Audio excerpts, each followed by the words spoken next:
Sex के दौरान अपने पार्टनर के साथ, जिसके साथ आप हम बिस्तर हो रहे हो, उससे गंदी बातें क्यों करनी चाहिए? आखिर क्या होता है गंदी बात करने से? सबसे पहली बात तो गंदी बात करने का मतलब अपमानजनक बातें करना नहीं होता, बल्कि ऐसी बातें करना होता है जो आपके पार्टनर का मूड बनाए, उसके अंदर एक्साइटमेंट का लेवल बढ़ाए। जब दोनों ही एक दूसरे को गंदी बातें करते हैं, कुछ ऐसा करते हैं जो उसके कान सुनना चाहते हैं, तो उन दोनों के अंदर ही एक्साइटमेंट का लेवल बढ़ता है।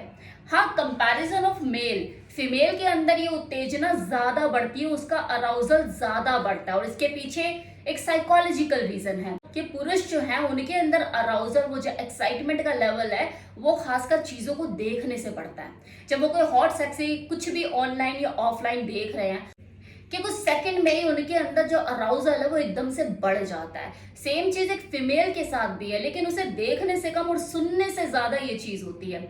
जब वो कुछ ऐसा हॉट सेक्सी अपने बारे में सुनती है, अपनी तारीफ सुनती है, वो भी उससे जिसे वो चाहती है, जिसके साथ वो इंटीमेट हो रही है, सेक्स कर रही है, जब वो उसकी प्रशंसा में कुछ कहता है, तो उसकी उत्तेजना परवान चढ़ती है, क्योंकि उसकी जो ऑडिटरी सेंसेस है वो कंपैरिजन ऑफ मेल ज्यादा स्ट्रांग है। अगर आप अपनी बेड पार्टनर, मतलब अपनी फीमेल पार्टनर का बेड पर वो पागलपन देखना चाहते हो, तो कुछ ऐसा बोलो जो वो सुनने के लिए पागल हो रही है।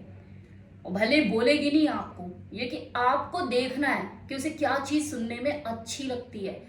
बेड पर गंदी बातें करना भी अपने पार्टनर के साथ ये एक आर्ट है, और जो लोग इसमें एक्सपर्ट होते हैं ना, वो तो शेक्सपियर को भी शर्मसार कर देते हैं। गंदी बातें करना सेक्स के दौरान दो लोगों के बीच में उनकी इंटीमेसी, उनके रिलेशनशिप को और ज्यादा मजबूत करता है। खाद पानी होता है ये उनके रिलेशनशिप का। लेकिन लोग इसे हल्के में लेते हैं कि पता नहीं वो क्या सोचेगी, पता नहीं वो बुरा मान जाएगा, या मैं ऐसे बोलूं, मुझे बोलना चाहिए। अरे भाई, एक बार करके तो देखो, क्या पता वो मरे जा रही हो। खुद से नहीं बोलेगी, ये आपको समझने की जरूरत है। जब तक बोलोगे नहीं तब तक पता भी नहीं लगेगा। अब इसे करे कैसे? प्रशंसा से शुरू करो, तारीफों से शुरू करो, वो छोटी छोटी तारीफें। धीरे धीरे इसका लेवल बढ़ाते चले जाओ। लेकिन जब भी आपको लेवल इसका बढ़ाना है, आपको कुछ अलग तरह की चीजें करनी है उसके साथ, वो गंदी थोड़ी सी हॉट सेक्सी बातें अगर आपको उसको उसको लेकर बोलनी है, तो आप जरूर रजामंदी जरूर लें। और अगर रजामंदी नहीं लेनी तो एक थोड़ा सा बोल के देखिए उसके फेस के एक्सप्रेशन कैसे होते हैं। शर्माती है, शर्म से उसका चेहरा लाल हो जाता है। आप अगर उसे बोलो, उसकी बॉडी की किसी पार्ट की अगर तारीफ करो, कुछ तो रिएक्शन देगी ना। शर्माएगी, कैसा लगेगा, मुस्कुराएगी या गुस्सा करेगी, उसी से ही आइडिया हो जाएगा कि उसे क्या चीज अच्छी लग रही है, क्या नहीं अच्छी लग रही है। बोलते ही उसकी बॉडी लैंग्वेज कैसे चेंज हो रही है, वो और ज्यादा एक्साइटमेंट से भर रही है, आपको और ज्यादा बाहों में अपने करीब लेकर आ रही है। इन्हीं चीजों से पता लगेगा कि हाँ, उसे वो चीज अराउज कर रही है। तो जब तक करोगे नहीं तब तक नहीं पता लगेगा। इस दौरान कुछ कपल एक दूसरे को गाली भी देना पसंद करते हैं, लेकिन ये कुछ लोगों की चॉइस हो सकती है। ये डिपेंड करता है पर्सन टू पर्सन कि उसको पसंद आ रही है ये चीज। अगर उसकी फीमेल पार्टनर एग्री है, उसको भी अच्छा लगता है, फिर वो दोनों की आपस की अंडरस्टैंडिंग के ऊपर है कि हाँ, वो गाली में बात करके एक दूसरे को एक्साइटमेंट लेवल बढ़ाते हैं। हर इंसान की चॉइस अलग है, उसका सेक्स करने का तरीका अलग है, उसे क्या चीज अराउज करती है, किस चीज में उसे मजा आता है, ये उसकी पर्सनल चॉइस हो सकती है। अगर दो लोग इस चीज को पसंद करते हैं तो भले ही करें, लेकिन ये किसी का मूड भी खराब कर सकती है। क्या पता ये उसके कंफर्ट जोन में ये चीज ना आती हो, वो इसे एक्सेप्ट ना करे। इसलिए जब भी आपको अपनी गंदी बातों का लेवल अप करना है, तो एक बार उससे परमिशन जरूर ले। क्या मैं ऐसा कर सकता हूँ, मुझे इसमें मजा आता है। अगर वो चीज उसके कंफर्ट जोन में आती है तो बिल्कुल कीजिए, नहीं आती तो उसे अवॉइड कीजिए, क्योंकि आपको अपना मूड बनाना है, अपनी एक्साइटमेंट को बढ़ाना है, आपको खराब नहीं करना है माहौल। ध्यान रहे कि आप सेक्स के दौरान अपने पार्टनर को जो भी बोले, उसकी प्रशंसा में या कोई भी आप तारीफ करें उसकी, या कुछ भी ऐसे सेक्सी वर्ड बोले, तो उसमें ईमानदारी बरतें। क्योंकि सामने वाला बेवकूफ नहीं है, वो जरूर प्यार में है, उस नशे में है, लेकिन बेवकूफ तो नहीं है ना। वो जानता है, समझता है सब कुछ अपनी बॉडी के बारे में, कि वो कैसा दिखता है, कैसा नहीं है। मतलब उसे रिझाने के चक्कर में आपको मुंह से कुछ ऐसा नहीं बोलना है जो कि रियलिटी से बिल्कुल परे है, और वो बोले ये मेरे बारे में बोल रही है, किसी और के ख्यालों में घुमी हुई है, क्योंकि मेरे साथ तो ये चीजें नहीं है।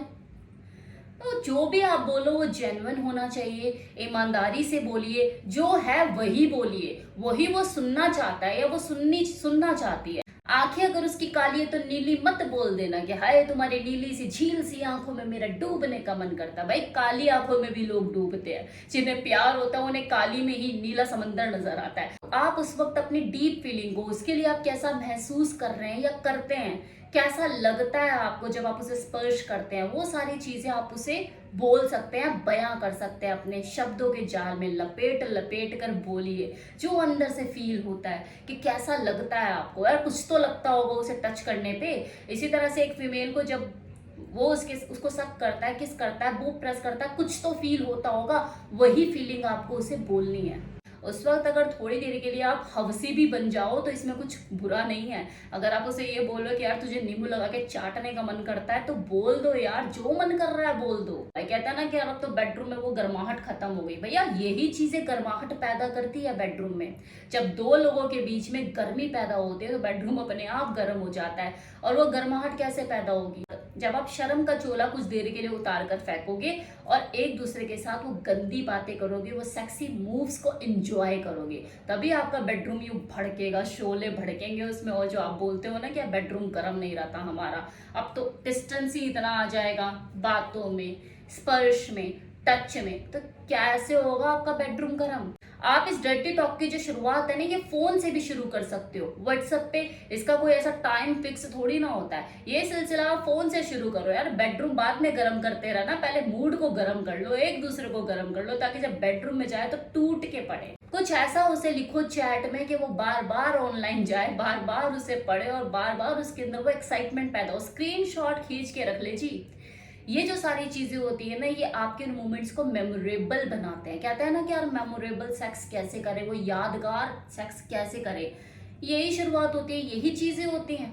बेडरूम में या फोन पर की जाने वाली ये डर्टी टॉक, ये रोल प्ले, ये जो बेहतरीन फोर प्ले होता है जिससे शुरुआत की जाती है सेक्स की, यही तो सारी चीजें सेक्स को यादगार बनाती है, किसी फीमेल के दिमाग में स्टोर कर देती हैं। यही चीजें फिर उकसाती है किसी फीमेल को उस पर्सन के साथ दोबारा इंटीमेट होने के लिए। लेकिन आपको स्किल्ड होना चाहिए, आपको ये पता होना चाहिए कि किस वक्त उसकी क्या खुराक है, मुझे क्या बोलना है। मैरिड कपल जो अवेलेबल हैं एक दूसरे के लिए, वो थक लेते हैं, तो भाई थकान तो होगी, एक दूसरे को देख देख के आप पुराने होंगे और थकान होगी। तो उसी चीज को नयापन लाने के लिए ये सारी चीजें करनी होती है। डर्टी टॉक करो, जो आज तक नहीं किया वो करो। वास्तविक मजा देखो इसी में है, जो यहाँ फीड हो जाता है, जो लंबा चलता है। वो जो 2 सेकंड का ऑर्गेजम होता है ना, यार ऐसे डाल दूं वैसे डाल दूं आवाजें निकलवा दूं, उसमें इतना मजा नहीं है। वो 2 सेकंड का होता है और 2 सेकंड तक की उसकी यादें यहाँ रहती हैं। मेमोरेबल जो होता है वो यही सारी चीजें होती है, आप जो एक्ट उस सेक्स के दौरान करते हो। इसीलिए डर्टी टॉक को अपने सेक्स का हिस्सा बनाओ, अपने बेडरूम की एक्टिविटीज में शामिल करो। अगर अभी तक नहीं किया है तो करना शुरू करो।